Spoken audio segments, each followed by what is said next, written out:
I'll admit it, things hadn't been perfect between Sarah and me for a while. 10 years of marriage, and somewhere along the line, the spark had dimmed.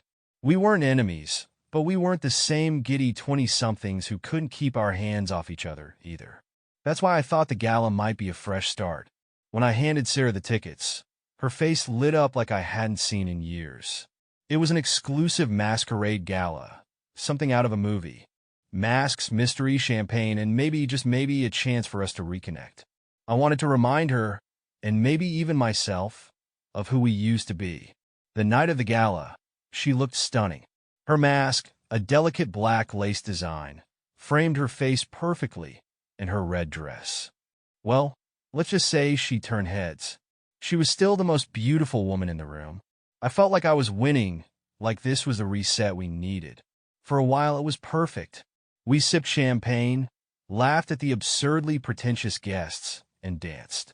I was hopeful, but somewhere in the crowd, I lost her. At first, I didn't think much of it. Big event, lots of people, but as the minutes turned into half an hour, a flicker of unease started gnawing at me. And then I saw her. Across the room, she was dancing with a man in a striking red suit. His mask was bold and angular, almost predatory. He had his hand on her waist, and their bodies moved together like they'd rehearsed it 1,000 times. Intimate. Too intimate. Jealousy surged, but so did curiosity. I didn't want to make a scene. Not here, not tonight. So, I watched. They whispered to each other, laughing, leaning closer. And then they slipped out toward the balcony. I followed, keeping a distance. The mask helped. I wasn't just Liam anymore, but someone anonymous, a shadow in the crowd. When I reached the balcony, I stayed hidden just inside the door, listening. "I've missed you," Sarah said softly, her voice carrying in the night air. "And I've missed you, my love," the man in the red suit replied. My love. It hit me like a punch to the gut. They talked about a plan, something about timing, and not much longer now. And then Sarah said the words that made my blood run cold.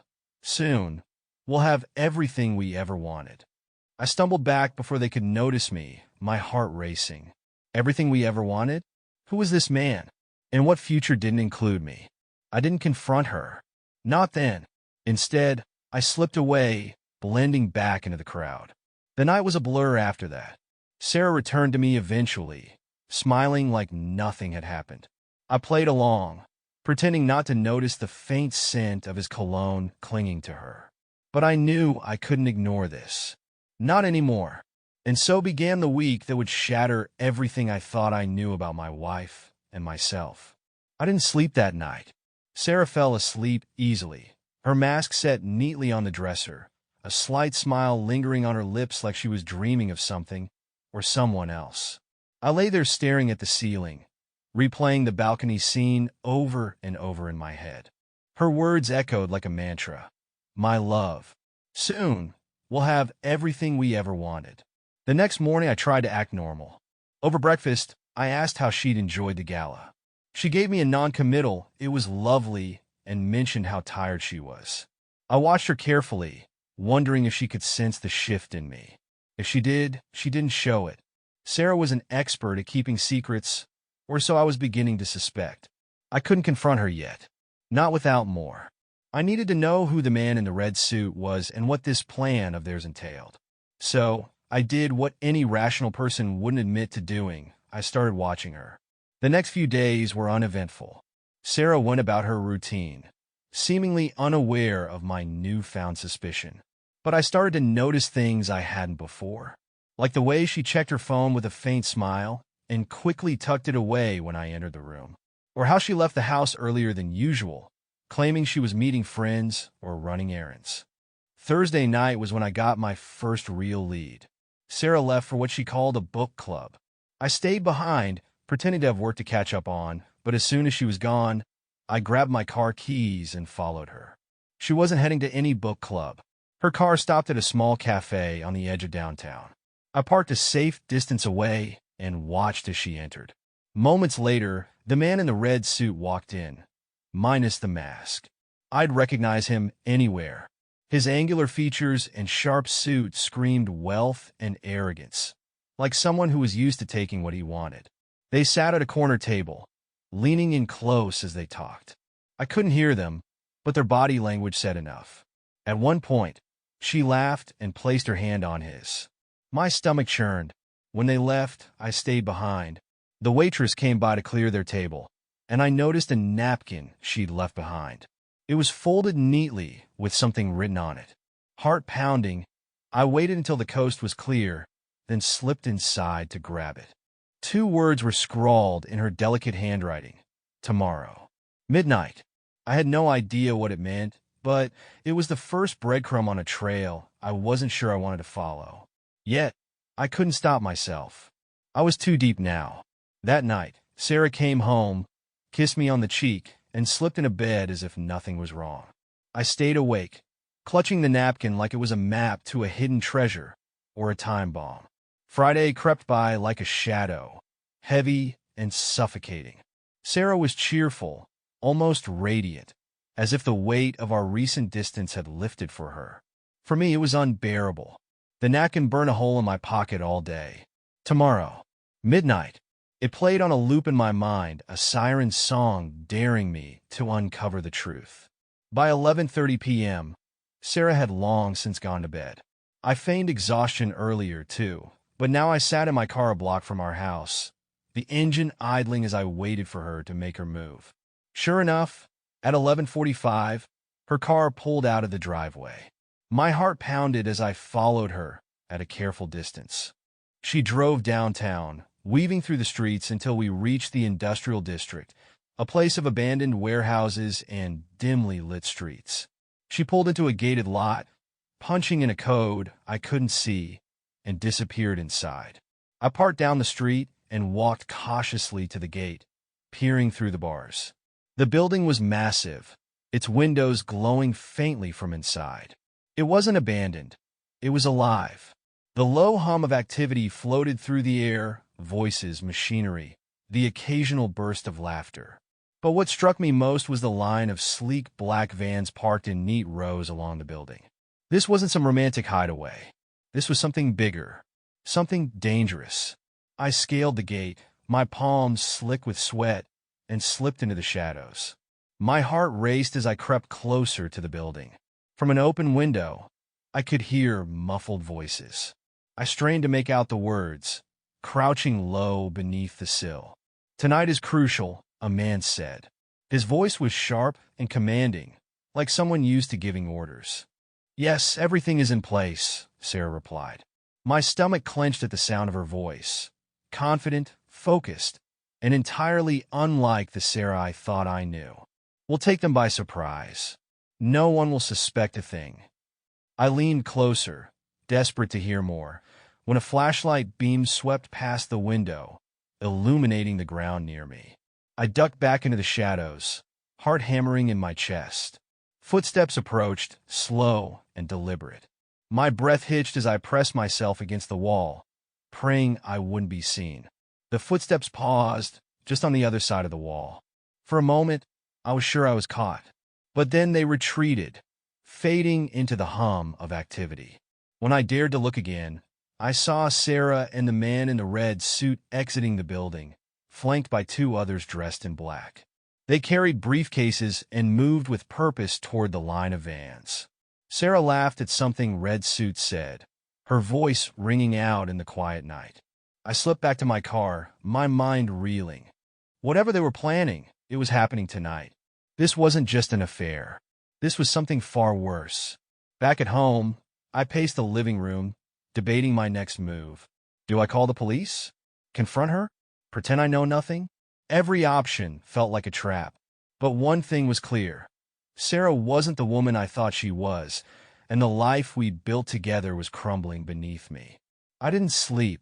I couldn't. Instead, I spent the early hours of the morning replaying what I'd witnessed and trying to piece together a plan. By sunrise, I still didn't have answers, only questions and a gnawing sense that I was in way over my head. Sarah returned home just before dawn. I heard her keys in the lock, her footsteps light as she crept upstairs. She didn't come to our bedroom. Instead, she went straight to the guest bathroom, as if she were deliberately avoiding me. I waited until I heard the shower running before slipping into the hallway. Her purse sat on the kitchen counter, haphazardly tossed as if she'd been in a rush. I hesitated only for a moment before opening it. Inside, I found her phone. Unlocked. Jackpot. What I found confirmed my worst fears. Text from the man in the red suit, whose name, apparently, was Daniel, outlined the details of their plan. The gala, I realized with a sinking feeling, hadn't been a coincidence. It had been the starting point for something much larger. Their targets? High-profile guests from the gala. Politicians, celebrities, tech moguls. Sarah and Daniel's organization had gathered personal data, financial details, and security information from a discrete network set up during the event. The gala had been a ruse to extract intel for a meticulously planned heist. Tonight, it was all set to culminate in a final, daring move. Daniel's last message read, "Meet at the warehouse at 8 p.m. sharp." This is it. I put the phone back exactly as I found it and stepped away just as the shower turned off. My heart raced, my mind spinning with the implications. My wife wasn't just unfaithful, she was a criminal. And I was now tangled in the middle of her web, whether I liked it or not. All day, I watched her carefully. She moved through the house as if nothing was wrong, humming to herself, smiling occasionally. It was chilling how normal she seemed, knowing what she was involved in. For years, I'd thought I knew this woman. Now, I wasn't sure I even knew myself. By evening, I'd made a decision. I couldn't confront her, not yet. And I couldn't involve the police without knowing more. I needed to see the operation for myself. I needed proof. At 7:30 p.m., Sarah left the house, dressed sharply in a tailored black suit. She kissed me on the cheek and smiled. "I'll be late," she said. "Don't wait up." I forced a nod and watched her walk out the door. As soon as she was gone, I grabbed my keys and followed her. She led me back to the warehouse district, where the vans from the night before were already lined up, engines idling. The lot buzzed with activity, masked individuals loading equipment, hushed voices discussing last-minute logistics. I parked out of sight and crept closer. From behind a stack of crates, I watched as Sarah joined Daniel and the others. They huddled together, reviewing schematics and finalizing their plan. Then Daniel said something that made my blood run cold. "Make sure no one gets in or out without clearance. If anyone interferes, they're disposable." I swallowed hard, realizing just how dangerous this had become. This wasn't just a crime. It was a game of life and death. The air felt electric, charged with the anticipation of something terrible. I crouched behind the crates, heart pounding as I watched Sarah and Daniel finalize their plans. I should have left then, walked away, and called the authorities. But something kept me rooted in place. Maybe it was the surreal nature of seeing my wife like this, so sure of herself, so completely different from the woman I thought I knew. Or maybe it was my fear of what would happen if I acted too soon. The vans began to move out one by one, sleek shadows disappearing into the night. Sarah climbed into the lead vehicle with Daniel, her face set in determined focus. I followed at a safe distance, my headlights off, my car blending into the dark. They drove to a sprawling estate on the edge of the city, a mansion straight out of a movie. High walls surrounded the property, dotted with security cameras and patrolled by guards. The convoy stopped near a secluded side gate. As I watched from a hidden spot in the trees, Daniel handed Sarah a small device, a jammer, I realized, as she and two others slipped inside. I had a choice to make. I could call the police now, or I could follow and see what they were after. I chose the latter, telling myself I needed more evidence. The truth? I wasn't ready to destroy Sarah's life, even if she'd already destroyed my trust. Some part of me, despite everything, still wanted to understand. I climbed over the wall, careful to stay in the shadows.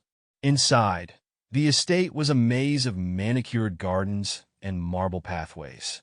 I stayed close to the edges, avoiding the guards, my breath shallow and my pulse loud in my ears.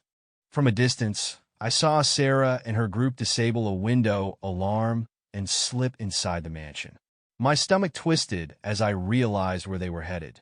the estate's private gallery, rumored to house a fortune in priceless artifacts and rare jewels. I crept closer, keeping to the perimeter. Through a large bay window, I saw them moving swiftly, their movements precise. Sarah wasn't fumbling or hesitating. She was in her element, cracking a safe with practiced ease while the others kept watch. And then it hit me. She had done this before. This wasn't a one-time thing. This wasn't just Daniel's influence. My wife, the woman I thought I knew better than anyone, was a thief, a liar, and possibly worse. Before I could process the betrayal, the sound of footsteps snapped me back to the present. A guard was heading my way, his flashlight sweeping across the garden. I froze, panic gripping me. If he found me, I was done. For all I knew, Sarah's crew would consider me just another threat to eliminate. The light passed inches from my face before the guard moved on, muttering to himself. I let out a shaky breath and turned my attention back to the window. Sarah had finished with the safe. She handed a velvet pouch, its contents glinting in the faint light, to Daniel, who gave her a nod of approval. They moved quickly, disappearing back the way they came. I slipped back toward the gate, careful not to draw attention. Back in my car, I watched as the vans regrouped and drove off into the night. I followed at a distance, wondering what my next move should be. Call the police? Confront Sarah? Do nothing? But as I trailed them, I realized something chilling. This wasn't just about the heist or the betrayal. This was about who I was becoming in the face of it all. Had I ignored the red flags in our marriage because I was too scared to face the truth? Had I, in some way, enabled this version of Sarah to flourish? And now that I knew the truth, did I have the strength to do what was right? The drive back was agony. The convoy moved with purpose, weaving through back roads until it reached another industrial warehouse. This one was smaller, more discreet, but no less active. Inside, I imagined Sarah and Daniel celebrating their success, dividing up their spoils, plotting their next move. I parked far enough away to avoid detection and sat in the dark, gripping the wheel. My mind raced with every possible scenario. I could call the police and end this tonight, but that would mean shattering the fragile illusion of my life. Or I could walk away, let Sarah's betrayal remain her secret, and try to salvage whatever scraps of normalcy I had left. Neither option felt right, or even possible. Instead, I did something reckless. I got out of the car and approached the warehouse. A side door hung slightly ajar, spilling light into the night. I slipped inside, moving as quietly as I could. The scene was surreal. Tables were set up in the center of the room, covered with stolen treasures, priceless artifacts, glittering jewels, bundles of cash. Sarah stood near one of the tables, talking animatedly with Daniel and the rest of their crew. She looked radiant, alive in a way I hadn't seen in years. But there was something else in her expression, something darker. She wasn't the woman I married. She wasn't even pretending to be. Liam? The sound of my name cut through the room like a knife. I froze. Sarah had turned, her face a mixture of shock and fury. Daniel and the others tensed, their eyes narrowing. I'd been seen. What the hell are you doing here? She hissed, stepping toward me. I could ask you the same thing, I said, my voice trembling with anger. Who are you, Sarah? Because the woman I married wouldn't be standing here. Her expression hardened. You don't understand. Then explain it to me. I shot back. Explain how the woman I've loved for 10 years ends up here, doing this. Daniel stepped between us, his posture threatening.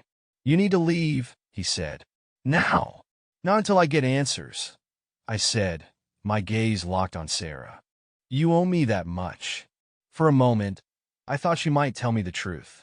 But instead, she turned away. I told you not to follow me, she said coldly. You couldn't just leave it alone, could you? I didn't know whether to laugh or cry. You're blaming me? For this? Daniel reached for something at his side, a weapon, maybe. Panic surged and I took a step back. Don't, I warned. The police are already on their way. It was a lie, but it worked. The crew froze, their eyes darting toward the exits. Sarah's face twisted with something like betrayal, but I couldn't bring myself to care. "You're making a mistake," she said, her voice low and dangerous. "No," I said, my voice breaking. "The mistake was trusting you." The sound of approaching sirens cut through the tense silence. The crew scattered, grabbing what they could before fleeing through the back. Sarah hesitated, her eyes meeting mine one last time. "You could have stayed out of this," she said. "You didn't have to ruin everything." "No," I said, stepping aside to let her pass. "You ruined it the moment you decided I didn't matter." She turned and ran, disappearing into the night. In the end, the police arrived too late to catch anyone. The warehouse was empty, save for the remnants of their haul. Sarah was gone. By the time I returned home, her things were missing too. She hadn't even left a note. I was left with a hollow house and a shattered sense of self. But as I sat there in the quiet, I realized that her betrayal wasn't just hers. It was mine too. I'd ignored the cracks in our marriage, the red flags that might have told me who she really was. And now I had to face the truth, not just about her, but about myself. The hardest part wasn't losing her. It was realizing that I'd lost myself long before that night. Now, I'm left with a question I may never answer. How do you rebuild when everything you believed in was a lie?